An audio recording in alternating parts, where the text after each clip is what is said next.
बच्चा नीचे बताते रहना कहाँ कहाँ कौन कौन से मंदिर हैं।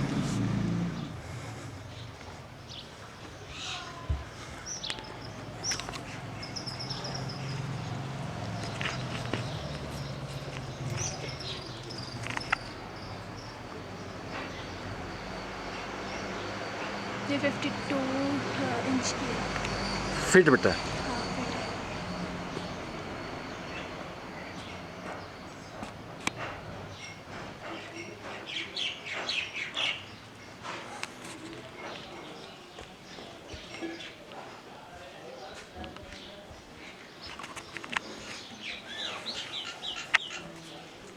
वो काली माँ की मूर्ति।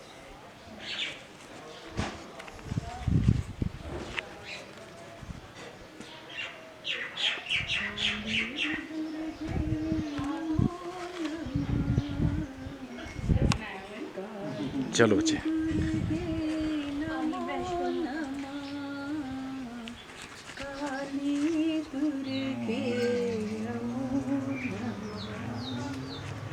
चलो बच्चे।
आपसे भी कुछ पूछ लीजिए, जवाब है तो पूछ लीजिए। बिल्कुल सर, बिल्कुल। आप डीआईजी कोस्ट यार्ड हैं सर आप बेटा आप भी आओ ना।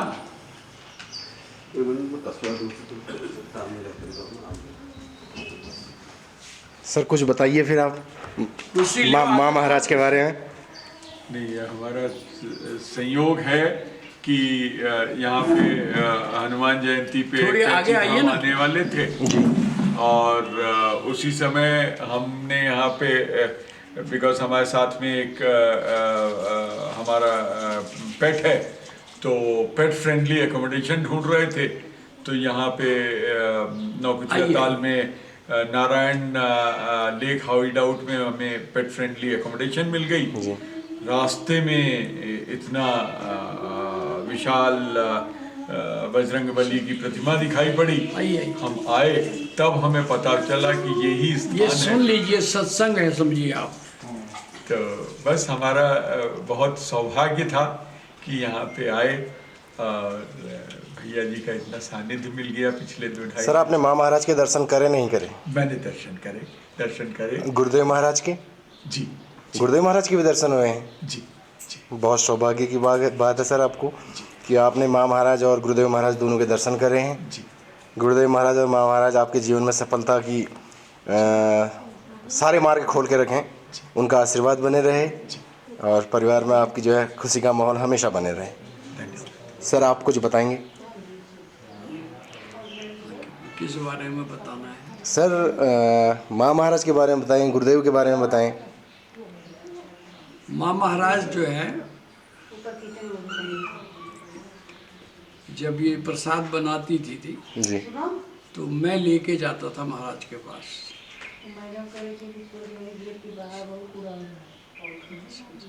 सिद्धि दीदी हुई हमारी वो जी, जिन्हें आप माँ महाराज आजकल बोलते हैं, माँ महाराज जी। ठीक है वो। और मैं महाराज के संग जुड़ा रहा जब मैं 11 साल का था।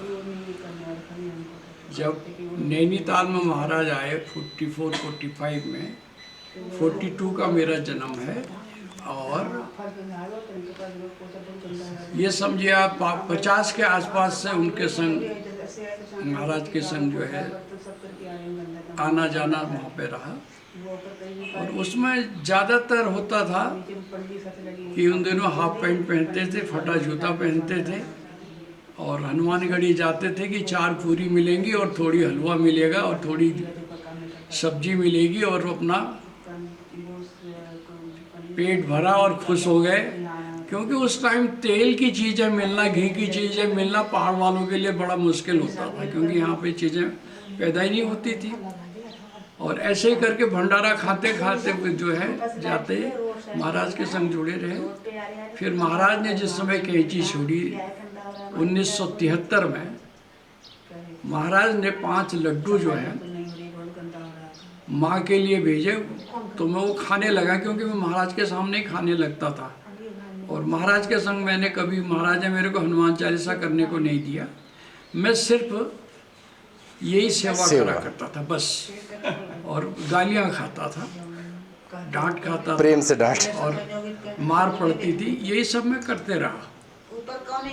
और उस समय जो है वो 5 लड्डू जो है, जब मैं लेके अल्मोड़े को गया तो उन्होंने, महाराज ने कहा ये काली माँ को दे देना, मोनी माँ के लिए काली माँ को दे देना। मैंने कहा ठीक है। मैं जब वहाँ गया तो वो मेरे को 1 जगह 2 जगह करके मिली नहीं, वो तो जगह जगह वही करवाते रहती थी वो कीर्तन वगैरह। तो जब मिल गई एक जगह तो मैंने वो दिए, बताया कि महाराज ये प्रसाद भेजा है। तो उनने उसको 5 लड्डुओं का 1 लड्डू बना दिया, उसको पिंड बोलते हैं पहाड़ में। उसमें से थोड़ी सी खा लिया, उसके बाद उसको बखेर दिया और कहा कि सबको बांट दो। वो सबको बांट दिया। तो जब मैं नैनीताल आया तो तीसरे दिन, समझिए दूसरे दिन आपको ये लगाइए, दूसरे दिन से ही समझिए आप, महाराज वहाँ पहुँचे, दूसरे दिन बोल रहे। तो के साहब मेरे को बस स्टैंड पे मिले। मैंने कहा दाजू कैसे खड़े हो? तो उनने कहा ऐसा है कि पता नहीं तेरे को। मैंने कहा क्या? उनका महाराज नहीं रहे। मैंने कहा क्या बात कर रहे हो? उनका परसों तो मैं प्रसाद लेके माँ के पास गया था। और उन्होंने कहा मैं तेरे झूठ थोड़ी बोल रहा हूँ। मैंने कहा ये तो बड़ा ताज्जुब की बात है। तो फिर वो बारात माँ को भी इन्फॉर्मेशन मिली, तो माँ जो है वहाँ वृंदावन गई, वृंदावन। तो वो 5 लड्डुओं का क्या था वो भगवान जाने। सही बात। और अगर वैसे आप हिसाब लगाते हैं, अगर उसको पंचतत्व मानते हैं तो माँ ने पिंड बना दिया है, और अगर वो प्रसाद मानते हैं तो वो प्रसाद बंटवा दिया। मगर इसके पहले महाराज ने कभी माँ को प्रसाद नहीं भेजा। और फिर वहाँ पे वृंदावन में ये बात आई कि माँ इतनी शक्तिशाली थी, दुनिया को पता है उसके बारे में। तो उन्होंने कहा माँ ने महाराज को क्यों जाने दिया? तो माँ ने स्लेट में लिखा कि महाराज खुद सक्षम थे अगर रुकना चाहते तो। और ये है किसी भी साधु संत को, किसी को भी ये अधिकार नहीं है कि वो प्रकृति के नियमों को विरुद्ध जाए। तो इसलिए कोई सवाल ही नहीं उठता है। तो ये रहा शुरुआत और ये आपका अंत। और बीच की बहुत सारी कहानियां हैं। अभी सर थोड़ा सा महाराज जी के बारे में थोड़ा सा कुछ अनुभव, कुछ उनके चमत्कार। एक बात मेरी समझ में नहीं आती है कि रामदास से लेके आज तक जितने लोग सब लिखने वाले हैं, करने वाले हैं, चमत्कार के बारे में ही पूछते हैं। इसके अलावा भी तो कुछ महाराज में रहा होगा। बिल्कुल सर, बिल्कुल। तो वो किसी ने पूछा आज तक? गूढ़ तत्व जो है वो आज जो है जी, आज आप आए जी और आपने ये बात करी कि चमत्कार कहे, कि चमत्कार वाली पोजीशन तक कैसे पहुँचे, क्या उसका वो रहा, जी जी, क्या रास्ता रहा, क्या साधना रही, इसके बारे में कोई। रामदास जब पैदल आया करते थे वहाँ नैनीताल केकेस आके वहाँ रहते थे, वहाँ से वो बिष्ट फैमिली में उन लोगों के साथ भी उठते बैठते थे। मैं उस समय भी वहाँ पर था क्योंकि वहीं पे हम लोग रहते थे। तो एक्चुअली क्या है कि जो साधना वाली बात है, जो उनका महाराज का कहना था कि दुनिया में हो दुनिया से तलबगार नहीं, बाजार से गुजरा पर खरीदार नहीं, उसके बारे में न कोई पूछता है और न उसको फॉलो करता है। जो और लोग ने आज जॉर्ज स्टीव हो या जुगरबर्ग हो या और कई और हैं, है ना, उन्होंने कितना कमाया, कैसे कमाया, कितना उसका क्या किया और क्या उसके चमत्कार हुए, इसके अलावा कोई वो नहीं करता। तो मैं तो यहाँ पर ये हमारा आध्यात्मिक केंद्र है जो माँ ने बनवाया। ये 62 साल मौन रही जी। तो लोग पूछते हैं चमत्कार, मैंने कहा इससे बड़ा चमत्कार क्या हो सकता है कि कोई 62 साल मौन रहा हो। महाराज ने 30 साल की उम्र में माँ को मौन दे दिया था, 92 की एज तक। तो ये मौन का आदेश महाराज का ही? वो ये हुआ कि लोग दुनिया भर की बातें कहते थे तो फिर वो माँ को भी थोड़ी सी वो होती थी, तो महाराज ने कहा। और जो माँ के टेस्ट लिए गए, आध्यात्म में क्या टेस्ट होते हैं, क्या वो होते हैं, इसके बारे में न कोई पूछता है न कोई बताता है। एक ही बात पूछता, चमत्कार बताइए, चमत्कार बताइए। तो माँ तो चमत्कार के लिए कहती थी जी। ये तो जादूगरों का काम होता है जो चौराहे में करते हैं। तो माँ से ये कहा गया, ये बॉम्बे में भी ये क्वेश्चन माँ के आ गया है कि माँ आप ऐसा कहती हो और दूसरी ओर जो आप ये चमत्कार करती हो, तो उन्होंने कहा मैं नहीं करती। अगर वो कुछ करता है उसको मैं रोक नहीं सकती, मगर मैं कुछ नहीं करती। ऐसा नहीं, ऐसे सैकड़ों हैं जो लोगों के वो हैं।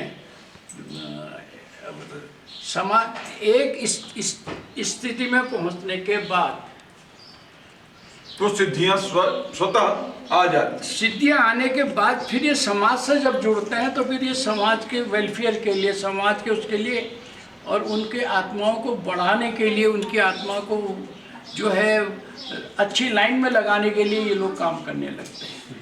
तो ये वाली बात आती है।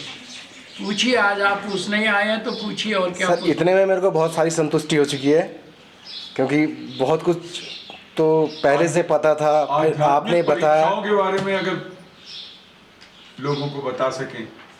सर आध्यात्म के बारे में इसी पे बताएं फिर आप। आध्यात्म के बारे में बड़ा सिंपल से आध्यात्म ये है कि आप अपने को जो है आत्मा मान लें तो सारी समस्या सॉल्व हो जाती है। आध्यात्म यहीं से शुरू होता है।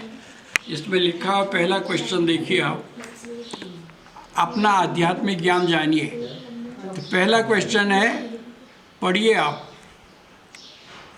आप ए में मिस्टर या मिसेस, बी में मनुष्य, 30 में शरीर में स्थित आत्मा और चौथे में आप कुछ नहीं। तो हम इसको जो कहते हैं ये कहते हैं थर्ड। ये है शरीर में स्थित आत्मा, यही से होता है और इसके लिए कोई आपको कुछ नहीं दे सकता, खुद ही कुछ करना पड़ेगा। जितना करेंगे उतना पाएंगे। आध्यात्म में इसके अलावा कोई भी आदमी, अगर आप बताइए, अगर जो आदमी अर्न करता है मेडिकल इंश्योरेंस तो ले लेता है, मगर अपनी कोई चीज़ जो है बच्चों को थोड़ी बहुत दे तो दे, नहीं तो नहीं करता। जो आध्यात्म में जिसने कुछ किया हो, कुछ कमाया हो, कुछ सिद्धियां प्राप्त करी हो, तो वो क्या किसी को ऐसे देगा? विल से ट्रांसफर भी नहीं हो सकती, नॉन ट्रांसफरेबल। ट्रांसफरेबल। सर ध्यान के बारे में थोड़ा बताएंगे? हैं? ध्यान कैसे लगाएं? लगाएं? में तो यहाँ पे मौन मेडिटेशन होता है। माँ 62 साल मौन रही, जब उन्होंने सिद्ध किया हुआ है कि आदमी की जो 80% ऊर्जा है वो बोलने में खर्च होती है। अब इसके लिए सिद्ध करने के लिए वो आपको ही लगना पड़ेगा। तो सर, लेकिन मन भागता है। अगर बैठते हैं तो मन भागता है। बिल्कुल ठीक कह रहे हैं आप। उसके लिए उसी की तो प्रैक्टिस करनी है। अगर ऐसे बिल्कुल कहीं से भी मिल जाता, मतलब निरंतर प्रयास करना पड़ेगा, तब जाके आप आप शुरुआत में जो है, शुरुआत में थोड़ा थोड़ा करके वो करिए। जिस समय आपका मौन, इनर मौन हो जाता है, उस समय फिर आपकी समाधि वाली पोजीशन आती है। तो इसमें यहाँ पे एक स्टेप है हमारा वॉक मौन, बोलने वाला। दूसरा है कास्ट मौन, कि जो हम प्लानिंग करते हैं, मैं आज ये करूँगा, आज वो करूँगा, यहाँ जाऊँगा, वहाँ जाऊँगा, ये कास्ट हुआ। कास्ट वो है जैसे फिल्मों में कास्टिंग होती है ना, जी जी। वो वाली चीज़, वो उससे चेक करना है। वो चेक करने के बाद आप उस पोजीशन में पहुँच जाते हैं जहाँ पे आप जो है समाधि वाली स्थिति। तो ये 3 स्टेप होते हैं। तो यहाँ पर वाक मौन से लोगों को स्टार्ट करा जाता है। फिर कास्ट मौन, वाक मौन अगर कोई कुछ कर लेता है तो फिर कास्ट मौन पे जो है होता है। कास्ट मौन अगर जिसका पूरा हो गया तो फिर तो उसको हमें हाथ ही जोड़ने पड़ते हैं। वो तो महाराज के पास ऐसे बहुत से लोग आते थे, जैसे नंदा वल्लभ है, वो ध्यान करते थे और वहाँ पे बिरला स्कूल में किसंदा थे, महाराज किसंदा कहते थे उन्हें। तो वो कहते थे, महाराज किसंदा ध्यान लगा। तो किसंदा अपने उसमें बैठे, थोड़ी देर में उनका ध्यान लग गया। फिर कहते थे, अरे लात मारना इसको, लात मार। अब आप उसको लात मार के आप कैसे लात मारो इसको? नहीं नहीं, लात मार, लात मार, धक्का दे साले को। तो उसको आपने धक्का दिया। अब लात मारने की पोजीशन में तो आप हिम्मत नहीं करेंगे। फिर कहते थे, मार मार मार, 2-4 मुट्ठी मार इसको। अब मुट्ठी मारा तो पता चला अब वो तो लुढ़क रहा है इधर से उधर, संन्यास कोई नहीं है। तो शरीर है बस। तो वो जो है फिर महाराज जो है उसको उससे उतारते थे। अच्छा, हेल्प की जरूरत पड़ती है उस वक्त। उस वो जो होता है वो ही मेन चीज़ होती है। हमने यहाँ पे लिखा हुआ है कि वयस्क लोग 20 मिनट से ज़्यादा यहाँ पे ध्यान करने के लिए नहीं बैठेंगे। अच्छा, ये आपने वार्निंग दे रखी, लिखा हुआ है। वो अच्छा, इसलिए मैंने पढ़ी। अच्छा। वो इसलिए कि अगर कोई ध्यान लग भी जाता है समाधि में और फिर वो कोई नहीं। अब पता भी नहीं चला, उतारा नहीं, उतारने वाला नहीं हुआ, तो वो तो गया ऊपर। तो उसमें पता चल रहा है कि बिष्टी जी अभी अभी वो आपकी जज आई थी चौहान। तो मैंने कहा मैडम यहाँ पे अब ये जो ऐसा लिखा है तो हमने इसलिए ऐसे ही लिखा हुआ है, तो ये उतारने वाली व्यवस्था नहीं हुई। तो हमने कहा हम तो हो जाएंगे। मैंने कहा इसके लिए आपके वहाँ क्या सजा है? उन्होंने कहा 300। मैंने कहा 300 तो उन्होंने कहा 302 नहीं 307। तो मैंने कहा मेरे लिए तो 307 की व्यवस्था कर सकती है। ये लिखा हुआ ऊपर देखिए, लेकिन आप उतार देंगे। ये पढ़िए, ये ऊपर पढ़िए। एक टेक्निक होती है जी। तो वो उसके लिए तो इसे अगर हमें पता हो कि ये आदमी बैठ रहा है, जी। कोई आके अपने आप आके जब बैठ जाते हैं, माना कई होते हैं ऐसे, पता भी नहीं चलता है। अगर उसको इन केस समाधि लग गई, क्योंकि ऐसा हमारा यहाँ का ध्यान केंद्र जो है कि माँ की 62 साल की साधना, क्योंकि माँ के सारा संस्कार यहाँ किया गया है जी। और माँ की जो सब चीज़ है वो यहाँ है, ये ओरिजिनल समाधि है। जी।